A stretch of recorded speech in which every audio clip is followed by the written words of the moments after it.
శ్రీ గురుభ్యో నమః. యుధిష్ఠిరుడు, దేవా, మీ భక్తులు ఎలా ఉంటారు? వారి నియమాలు ఏవేవి? దయచేసి చెప్పండి. ఎందుకంటే నేను కూడా మీ పాదాలయందు భక్తి కలవాడినే అని శ్రీకృష్ణ భగవానుని అడిగాడు. భగవానుడు చెప్పాడు, రాజా, ఇతర దేవతలకు భక్తులు కాక కేవలం నన్నే శరణు పొందిన వారు, నా భక్తులపై ప్రేమ కలవారు మాత్రమే నా భక్తులని అనిపించుకుంటారు. స్వర్గం, కీర్తి కలిగించగలగడంతో పాటు నాకు విశేష ప్రియమైన వ్రతాలనే నా భక్తులు ఆచరిస్తారు. భక్తులు నీటిలో ఈదే సమయంలో ఒక వస్త్రాన్ని గాని రెండవ దానిని ధరించకూడదు. స్వస్థులై ఉండి పగటిపూట ఎప్పుడూ నిద్రించకూడదు. మద్య మాంసాలు వదిలివేయాలి. దారిలో బ్రాహ్మణుడు, గోవు, రావి చెట్టు, అగ్ని కనపడితే వాటికి ప్రదక్షిణం చేసి వెళ్ళాలి. వర్షం కురుస్తుంటే పరిగెత్తకూడదు. ఉత్తి ఉప్పు తినకూడదు. శోభాంజనం, కరంజనం తినకూడదు. గోవుకు ప్రతిదినం గడ్డి వేయాలి. అన్నంలో పులుపు కలుపుకొని తినకూడదు.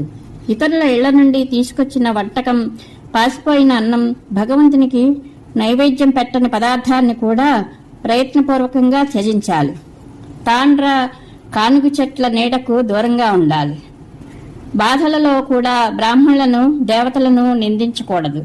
4 వేదాలలో పండితుడు, క్రియాపరాయణుడు, బుద్ధిమంతుడు అయిన బ్రాహ్మణుని శరీరంలో కూడా 6 వృషలులు ఉంటారు.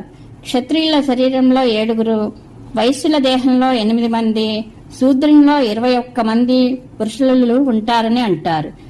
కామ, క్రోధ, లోభ, మద, మోహ, మహామోహాలు అనే 6 వృషలులు బ్రాహ్మణుని శరీరంలో ఉంటారని చెప్తారు.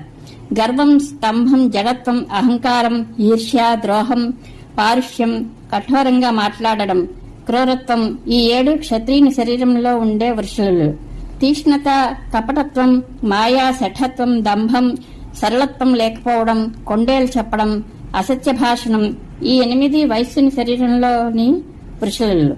తృష్ణ, తినాలనే కోరిక, నిద్ర, ఆలస్యం, నిర్దయత, క్రూరత, మానసిక చింత, విషాదం, ప్రమాదం, అధైర్యం, భయం, కంగారు, జడత్వం, పాపం, క్రోధం, ఆశ, అశ్రద్ధ, అనవస్థ, నిరంకుశత, అపవిత్రత, మలినత ఈ 21 వృషలులు శూద్రుని శరీరంలో ఉంటారని చెబుతారు. ఈ వృషలులు అందరూ ఎవరి శరీరంలో కనిపించరో అతడే వాస్తవానికి బ్రాహ్మణుడని అనిపించుకుంటాడు. కాబట్టి బ్రాహ్మణుడు నాకు ఇష్టడు కావాలంటే సాత్వికుడు, పవిత్రుడు, క్రోధహీనుడు అయి సదా నన్ను పూజిస్తూ ఉండాలి. జిహ్వచాపల్యం లేనివాడు, ధైర్యం కలవాడు, 4 బార్ల దూరం ముందుకు చూసుకొని నడిచేవాడు, మనసును, వాక్కును వశంలో ఉంచుకొని భయం నుండి విముక్తుడైనవాడు నా భక్తుడని చెప్పబడతాడు. ఇటువంటి అధ్యాత్మ జ్ఞానంతో కూడిన జితేంద్రియుడైన బ్రాహ్మణుడు శ్రాద్ధంలో తృప్తిగా భుజిస్తే ఆ శ్రాద్ధకర్త పితరులు ఆ భోజనంతో పూర్తిగా తృప్తులవుతారు. ధర్మానికి జయం కలుగుతుంది, అధర్మానికి కాదు. సత్యానికి విజయం కలుగుతుంది, అసత్యానికి కాదు.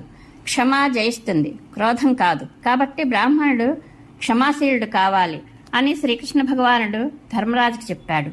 ఈ కథ మహాభారతంలో ఆశ్వమేధిక పర్వంలోనిది. పరమేశ్వరానుగ్రహ ప్రాప్తిరస్తు. శుభం భూయాత్.